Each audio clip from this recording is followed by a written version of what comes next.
couldn't make it," he said. "I Guggenheimed. We're an underwriter." "Well," Roark said, "that evening I had an insight I'd like to share with an aesthete such as yourself." "A failed aesthete such as myself," Guy replied. His previous life fascinated the gala set. They lacquered his decades as a struggling composer with vicarious nostalgia. He didn't mind, was in fact grateful for how it assuaged his imposter syndrome after V's pole vault up the tax brackets, and for how it assuaged other aspects. Guy was almost always the only Sri Lankan in the room, whether it was high school in suburban Minneapolis, conservatory in Philadelphia, or these august rooms. At fundraisers and dinners in honor of whomever, he played the good time Charlie, improvising cocktails at the bar, the ironclad prenup, the Bahama S-Corp, or tickling the ivories on someone's Steinway. His piano was barely passable, even to his atrophied ear, and would have been shameful at the old alma mater. But the gala set gave him the benefit of the doubt, as was their practice and default position. "Failed, come now." Roark waved away Guy's false modesty. "The flame still burns within. So I'm browsing the auction, decent to middling. Ho-hum Elizabeth Peyton, a rushed Henry Taylor, nothing like 2005 when I picked up my Wiley for a song. It's in the Montauk place. Have you been?" "To yours?" "Yes, the last lawn party." Guy disarmed the tuna with a third flute. He felt a tickle on his upper lip. A hair he'd missed shaving. Of course. Anyhow, I realized that none of my contemporary works depict our people." He opened his arm to indicate the room. "The same applies for cinema, literature, popular song." Guy leaned back in his chair. "You want more art about the affluent?"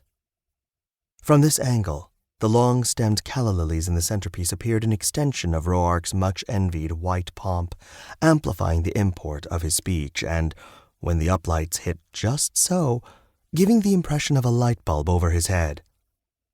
"More art by the affluent," Roark replied. "No more of this reportage, these outsiders' chronicles." "Aren't you writing your memoirs?" Roark didn't hear the question. "In our society, we value individual life by the measure of one's monetary reserve." He put a hand over his wine glass at a waiter's approach. "Why shouldn't the highest-valued individuals be the one telling the stories?" "And they're not," Guy replied. "Not like before. Proust, Montaigne, Wharton, all writers of means." "De Sade, too," Guy said. "Didn't he torture sex workers?" "I'm not talking morality here." "You guys are exactly right." A man with an oval, featureless head peered around the centerpiece. He looked a Guy like that optical illusion of a face that could be seen upside down, the bald head becoming the chin, forehead wrinkles as tightened lips. "Exactly right," the man continued. "Money is speech, after all, according to the highest court in the land. And we have the most speech." Roark pointed his fork at the man.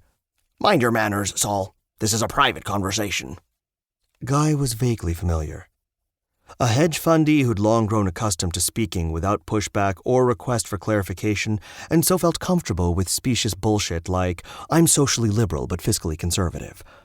As if there were any sphere of American life separate from money. They ignored him. "It's an intriguing idea," Guy said. He straightened and put his hand over his flute. "Implementation might be tricky."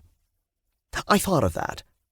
It should arise organically, After all, we're people too." "We are people too, that is correct." Roark nodded toward the screen above the podium. The Jefferson Development Group's anodyne logo flashed in a row of platinum supporters, close friends of Oxfam. Guy waited a beat for preview.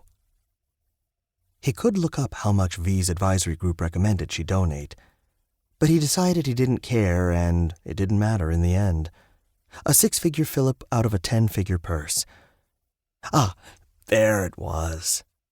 Nice friends of Oxfam. He hadn't adjusted to the new logo, despite its ubiquity on the portfolios and notepads around the Manhattan place.